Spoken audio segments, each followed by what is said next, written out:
As you know, I have been talking to so many people from the Gateway Experience to Africa, the inaugural trip that we took here with Maximum Impact Travel, and just all of the conversations I've had have been enlightening on so many different levels because I've been able to hear so many different experiences, perspectives, accounts of their journey. And so today is no different. And today I want to introduce you to someone who went on the journey, and she's going to share her story. And I know it's going to be a lively discussion. So, Miss Dottie, how are you today? I'm well, and yourself? I'm well. Oh, great. Well, let me say this.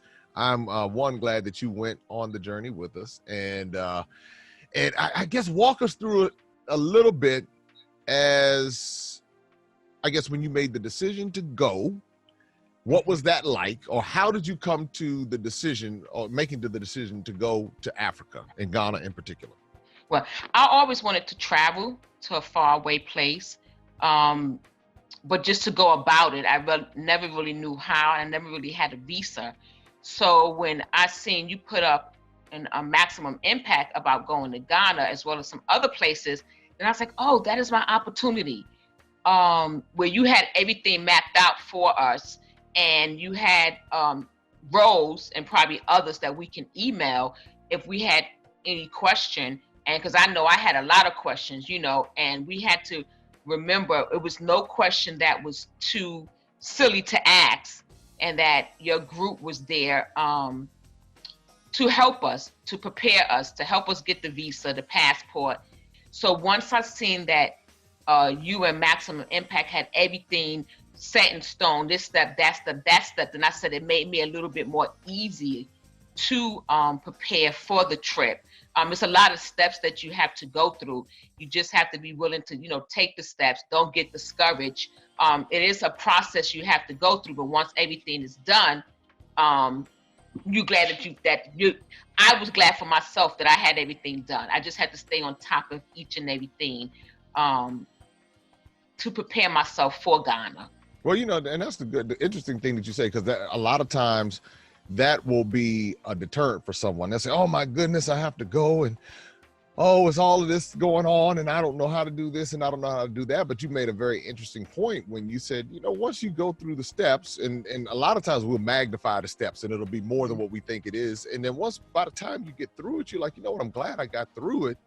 And you look back at it and say, it wasn't as bad as I thought. I was right. Expecting this, I was expecting that. Now, oh my goodness. But there are a lot of people who have a lot of questions. And that's the one thing that, I was telling the team, I said, we want to make sure that this is what I was telling everybody. I said, I know I'm American in a sense, meaning I was raised American. Right. So when this topic of Africa comes up, it's already going to be met with some form of resistance, so whether it's internal, whether it's external, social, something's going to somehow try to be, okay, why do you want to do that? What are you thinking? What's going on? So I said, well, let's make sure that we answer as many questions as we can and be as responsive as we can, because I know how we've been raised. I know how we've been taught in this country. So to hear you say that, and I'll be sure to let the team know, say, hey, okay, you all were on it, because Dottie was able to get her questions answered and go through the process. So now when you finally made the decision to go and you went through the process, when you got to Ghana, what was the most, I guess, what started impacting you the most when you got there and got on the ground and started seeing everything?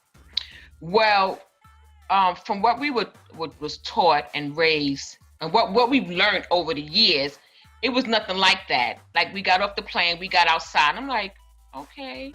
Even to the simplest things as, oh, they got sidewalk. Oh, okay. They got bridges. Excuse me, my. We good. We good. My cat, she's in the background. They have cats too. Yeah.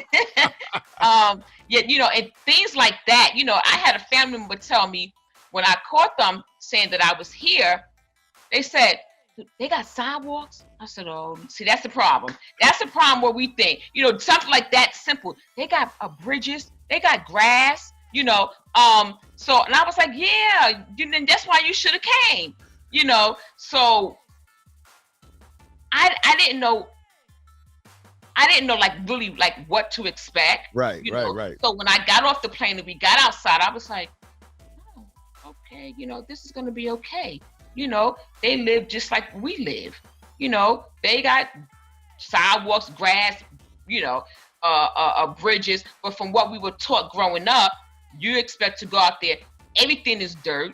Nothing is they don't have a sidewalk. You're walking on the side of the road, you know, to the point where they got lights, you know, Right, you even thinking to lights, like even to that. lights.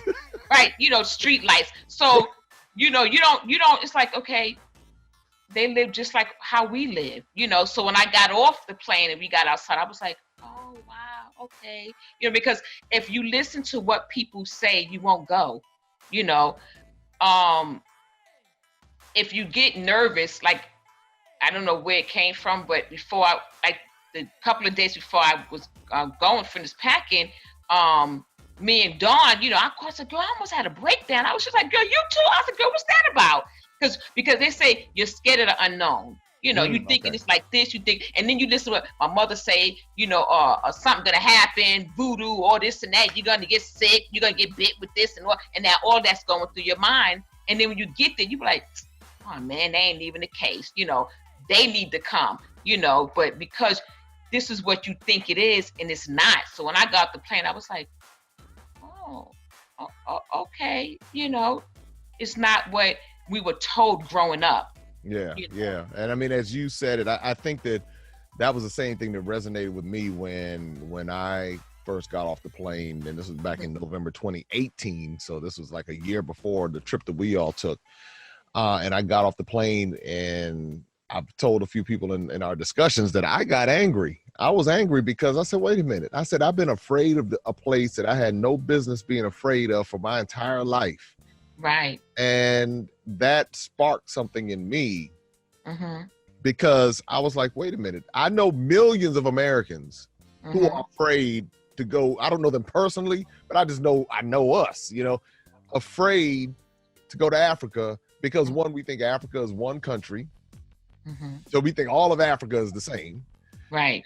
And we're just afraid. Like I was waiting for the same thing. I'm like, well, I was like, well, oh wow, they have street light. Wow, they have what? A Mercedes-Benz dealership, a Land Rover dealership. Wait a minute here. A Holiday Inn, a Marriott. Right. What is this? What? Right. I said, oh, okay. I mean, the food, they cook their food. You know, it was almost like I was embarrassed to even admit that I was thinking like that, because it's like, yeah, like how ignorant am I? That was really So at that point I said, you know what? I said, we have to do something about it. So all right, so you got there, you saw everything was different. What are some other things that you kind of started absorbing as you were going on this experience with everyone? Well, what I know, first of all, it's like, okay, everybody is just as human as we are. They're trying to make a living just like we are. It might be on a different level, but they are trying to make a living and trying to survive just like we survive. The hospitality there was amazing. The people that I met was amazing. It's no fear of what people were telling us, and something that you point out when you said leave America in America. And that is so true. You have to go with an open mind and be able to take in the way that they live, you know, to understand them, you know, which is our people, to understand, you know. So I was just very open-minded of the people that I met, the people that we ran into, the places that we visit was really an eye-opener for me. It was just 160% different than what I thought it would be. It was definitely an experience. It was, you know, I learned a lot. And to go back some, when I was getting my visa, you could get your visa for a year, and I think it might be an in-between year or 5 years. Okay. So as I was getting my visa, I said, no, I'm not getting it for 1 year. I haven't even been to Ghana, and I'm still getting my visa. I said, I want a visa for 5 years, because I just got a feeling I'm going to go back. Oh, wow. So I said, instead of going through all those steps, you got to do all of that again. Let me just get it for 5 years. I just had a feeling I was going to go back, because at first for me, it was like, I wasn't afraid of going to Ghana. What for me was the 10-hour flight. I fly. Talk about that now. Well, I got nervous towards the end of leaving is because I don't like to fly, but once I made it through that, once we got through in the plane land, I said, okay, I'm good. I can do this again. Like that going home 11 hours was nothing. That was literally, didn't even seem that long. Once I got over the 10-hour flight, I knew I was going to be good. You said a lot right there, because so many people get hung up on that flight. They're thinking, oh, I can't do the long flight. I got hung up on it. Because I'd never been on a 10-hour flight. I'd done a 3-hour flight. I'd even done a 4-hour flight. And I was like, okay, wow, 10 hours on a plane. Oh, how's this going to be? Yes. And I remember getting on the plane on that first trip and sitting down and saying, wow, I'm going to be on this plane for 10 hours. But I knew on the other side of that 10 hours, something was going to change. Exactly. I did not know what was going to happen. Right. But I knew something was going to change. And so, like you said, when I came back, man, those 11 hours, I was like, whatever. Exactly. So you got the visa. Go ahead. No, I'm sorry. No, because and like what you said, to piggyback off what you said, because like you said, once I got off that flight, did the 10 hours, I know it was going to be a life changer for me. I know that I was going to see things differently. I know that I was going to come home and my mind is racing. Okay, where can I go next? Okay, how can I help? So I knew going was not like a vacation. I knew I was going to experience some things. I knew I was going to learn more about our history. So and I agree with you when you said that it was definitely a life changer for me. Well, that's good. And then, okay, now you said you got your visa for more than a year, knowing that you were going to go back. Yes. So now, so I heard a rumor that you were going back. Yes, sir. November. Yes, I'm ready to go. I heard a rumor. It was a rumor. I said, wait a minute. So you're actually coming back with us in November 2020. Yes. Now that's huge because it's like it impacted you so much to the point where you're coming back again. Yes. Wow. That is, I mean, that's amazing. I mean, that's really amazing to hear, because all I wanted to do was just kind of be a vehicle for people to get introduced to it. But now I see that there's something else happening, because it's like, wow, wanting to come back and really taking the time to do that. So with that, we'll talk about that in a second, but what are some other things, like when you went to the dungeons, how did that impact you going to the dungeons? That was rough. That was hard on me, because, and to hear the tour guide tell us, how many people was down there. It's dark, only thing I could think about is our people down here being treated this way. So many women or men packed in the cave dungeons, and can't even move, just to think, crying out for help, that hit me hard. To think like that could have been my mom, my dad, my kids, my neighbors, my coworkers, people that was with us on this experience. So that really, you hear and you see stuff about it. Like, you grow up watching Roots. You would, they show you down in there, but to go in the dungeon and see the light, it's just like a little square at the top of the cave. And then one of the dungeons we went in, we had to keep bending down to go lower and lower. And I was like, okay, how much lower we got to go? I can't go but down so low. You have to keep, and you just kind of put yourself in that place where they were at. So that really it really hit hard for me. Like, you can explain to people your experience, but they won't know and experience it until they go and see it for themselves, because everyone feels different ways about it, you know.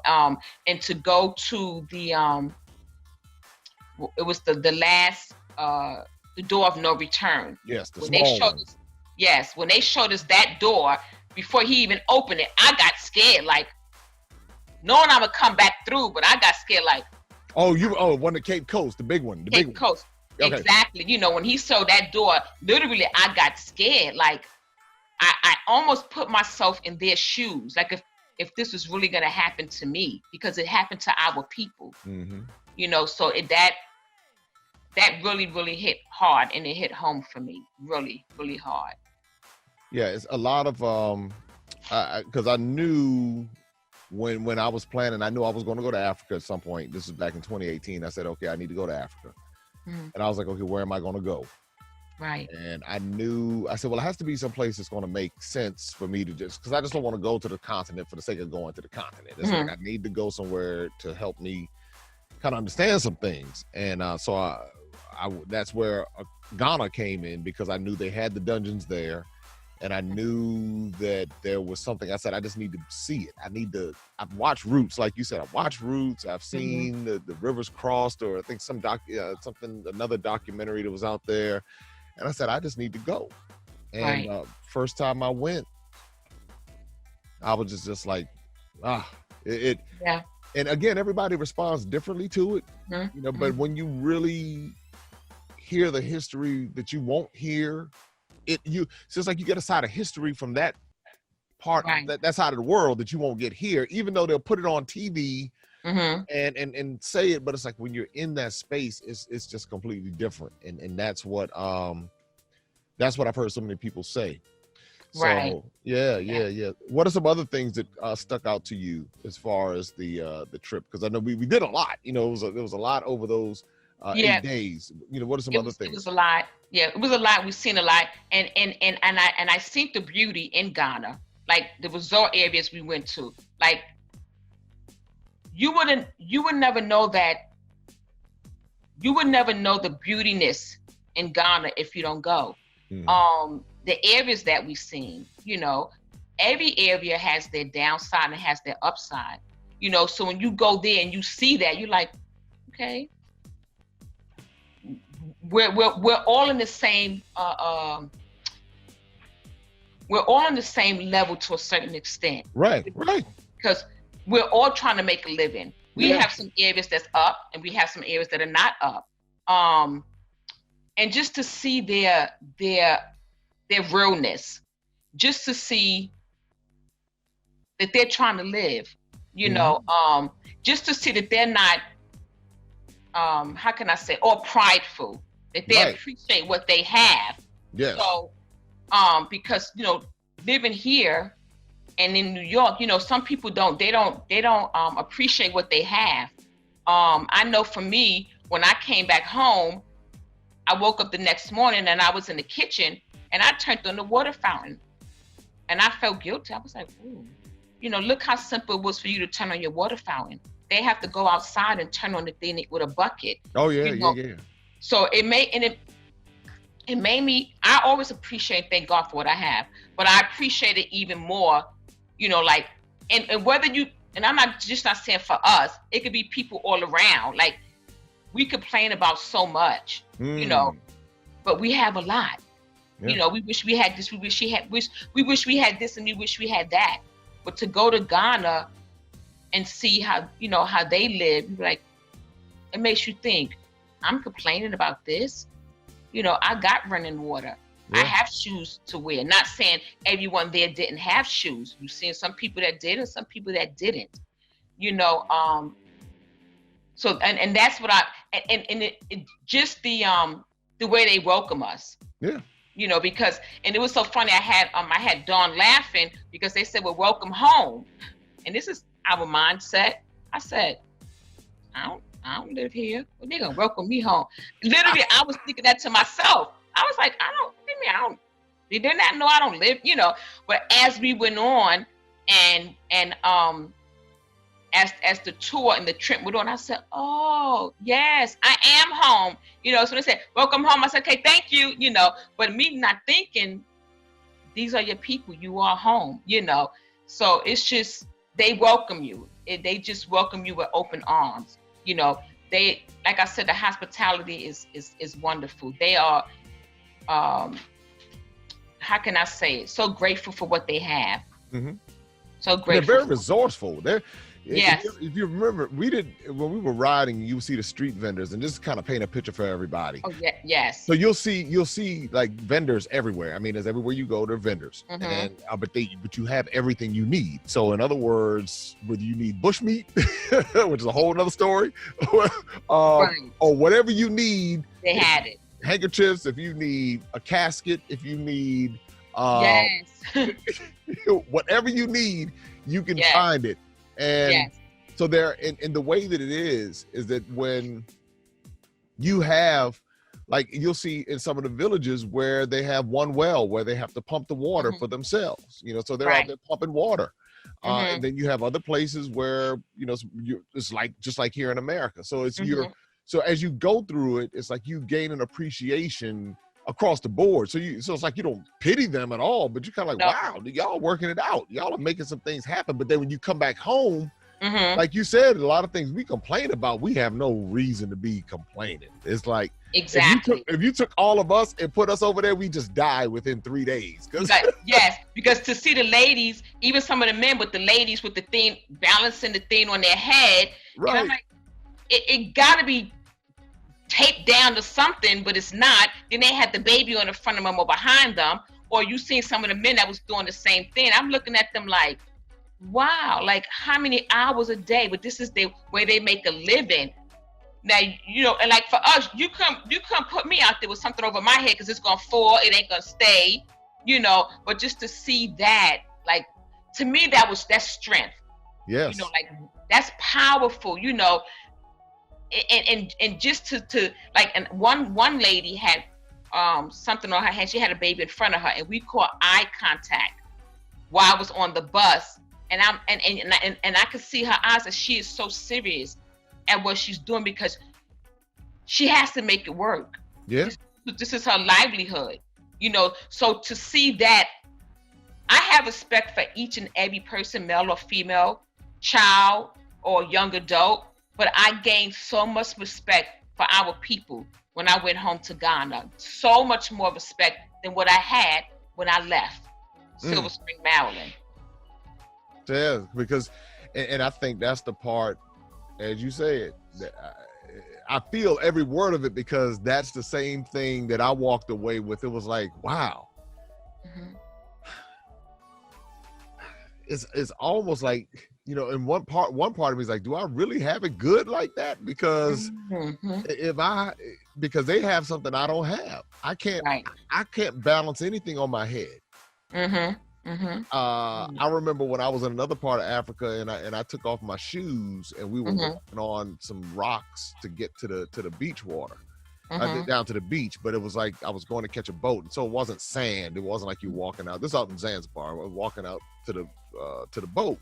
So the guy said, "Yeah, take off your shoes." And I took off my shoes, and I'm walking on these rocks, and I was like, "Oh, I don't think I can." He said, "You might want to put your shoes back on." He's out there barefoot and everything else. Right. I said, "You see how they messed me up? You see how they made me all soft? You see what they did to me?" I said, "So it's but they just flow with it, and yes, it's something that in and of itself is a lesson. It's like, I remember a little girl.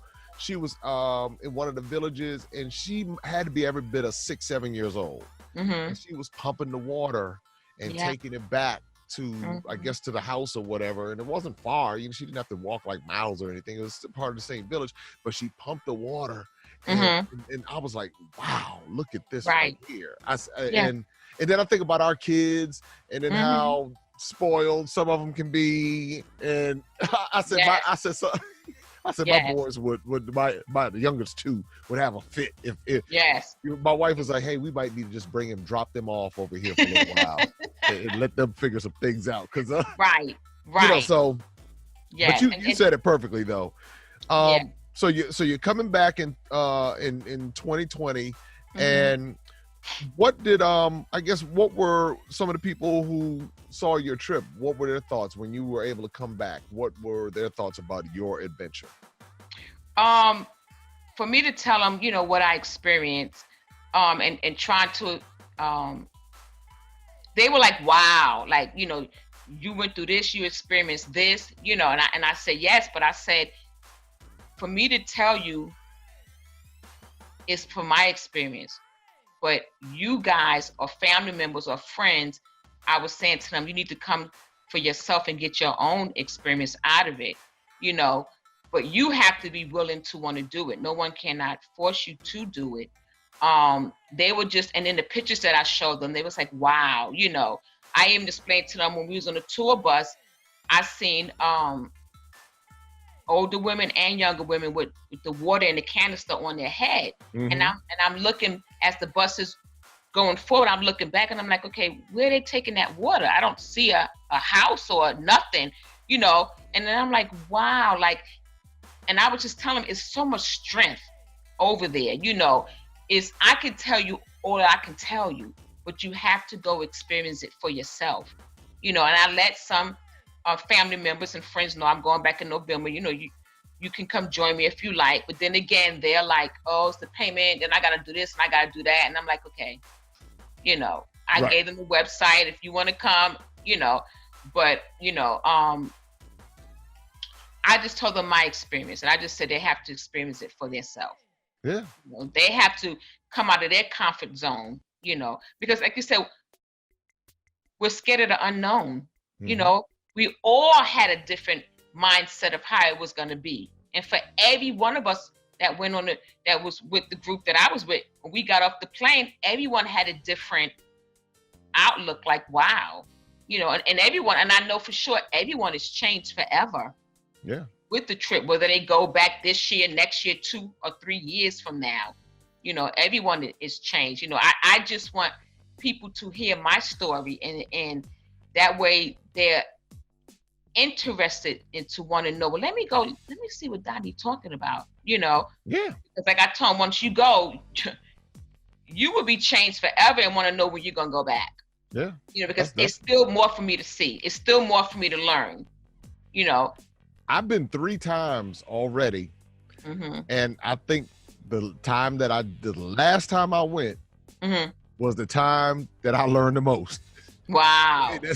So I'm like, I was thinking to myself, I was telling my wife, I said, well, now I've been on this tour before.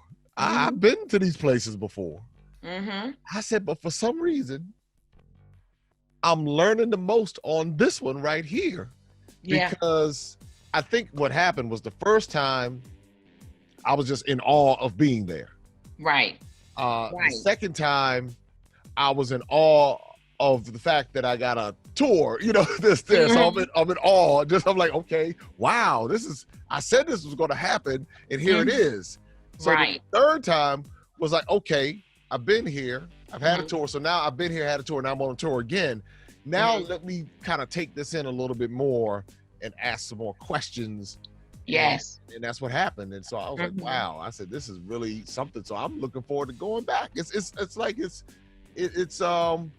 I mean, even it's like, I'm looking forward to going back again and learning even more, because you always, is something more you learn from it. So that's cool. Well, I will tell you this, I'm glad that you made the trip, and I'm glad that you were able to have that experience and overcome everything that you needed to overcome, go through the process, and then able to do it again. Now you're already set. You already have your visa. You already have your vaccination. So you got your yellow fever, and you got your so you're already good to go with that. And and now it's just a matter of doing it. And that's the thing. You've unlocked something. Exactly. You overcame so many hurdles that will now add so much more value to your life, because you didn't allow small things to keep you from the big picture. And that, I think that's a lesson in and of itself for anybody, you know, who's watching, because really it begins with feeling as though it's going to be overwhelming and I can't do it. Right. But then once you do it, it's done. It's done. It's done. And I want to say thank you, because with Maximum Impact, you guys made it so easy, because from day one, with through the whole process, sometimes you will get discouraged, but each step that you go through and each procedure that you finish, you're like, okay, one less procedure, one less thing I need to do. Just keep going, because it can get overwhelming. And then sometimes you're like, you know what, I just whatever, you know, you're like, I ain't come this far to say no, you know, right. But you guys were there. You guys were there to answer questions. I know, because Suzanne is the one that I communicate with a lot. I sent her text or email. She was back to me in a half an hour, and I was like, oh, okay, thank you, you know. But you guys made it so much easier for us. You guys laid it out. We just had to come on board and do what we had to do on our end to seal the deal, to get on that 10-hour plane ride, you know. Hey, but that's it. But you got through it, and you have said it as real as it can be. I mean, there's no, yes. You have spoken to all of the 10-hour flight people. You have spoken to everybody who's concerned about if they got to get a vaccination. Now, did you get 10, 12 shots? Did you? No, one. Let me say, were you required to get 10 or 12 shots? None at all. Just the yellow. And when you tell people that you're going, oh, you got to take this, you got to take that. I said, no, it's just the yellow fever shot. Well, you got to take this pill, you got to take that. No, it's just one pill. So all those shots, no. All those pills, no. One shot and one pill. Yeah, that was it. Yeah, it's amazing, because the thing is, I tell people, and especially now moving forward, letting people know that they will upsell you on anything they can. It's a money thing. They're trying to, they're using fear. Oh, you better get this, you better get that. And I mean, if somebody wants to get something else extra, they can. Right. But as far as what is required to go into that particular country, as what's required at the time of us talking right now, yellow fever, right? And that's the only requirement. And then malaria pills are highly recommended. It's a tropical region. I think again, as you speak to the people out there who are apprehensive. I tell people all the time, I say, just go through it. It's going to be okay. It's nothing to fear. It's going to be okay. And once you get there, it's done. You know, once you get your yellow fever, you don't ever have to get the yellow fever. Now, the one I got was permanent. That's all I have to get. You know, so it's definitely good for at least 10 years. So the amount of travel I can do in 10 years, oh my goodness. And if they somehow require a booster in 10 years, okay, well, I'll just go get the booster in 10 years. And like for people who have like immune challenges and stuff like that, they even have where you can get an exemption. Right. So those are all of the different dynamics that come with this. It's not my whole thing is, again, I know the obstacles that we face, the mental obstacles, and I try to make it as easy as possible. And you are the perfect example of the person who, you know, felt that and was able to go through it and get it done and have a life-changing experience and going back. Exactly. And we came back. I came back. I'm not sick. I ain't catch nothing. You know, somebody waiting for you to say something. No, I came back in one piece. You know, they think you're gonna bring something back. No, none of that. Oh my goodness. I tell you, it's a lot out here. But you know what? Each conversation I have breaks it down one by one. One person listening. Yes. One person being willing to go, this is how we change the game. Yes. This is how we do it. And that's the part that's going to make the difference in so many people's lives. So your story is going to reach so many people and speak to their concerns. And they're going to see that you're willing. Not only did you go, but you're willing to go back. That's the part that I think really speaks volumes. You've already been, and now you're going back. Right.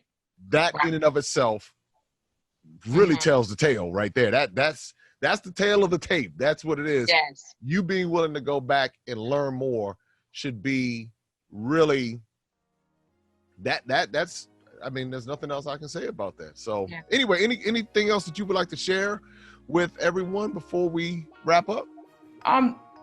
No, I just they just need to come on board and experience it for themselves. And I know I'm not like for yourself. You went over and over again, and we won't be the first or second or third or fourth that will go and will return. I had no idea that when I went this time that I will go again until I was on the trip, and I was like, no, I have to come back. I'm going to come back. So they just have to get out your comfort zone and just go see it for yourself. Hear what we say, but go see it for yourself. And everybody has their own different experience. Well, all right. Well, you said it perfectly, Dottie. I want to thank you for joining me, and I want to thank you for sharing with everyone. And so we look forward to having you back on another Maximum Impact tour, the Gateway Experience in Africa. And so we look forward to seeing you this coming November, I believe. Yeah, November. Yes. So we look forward to having you. Wonderful.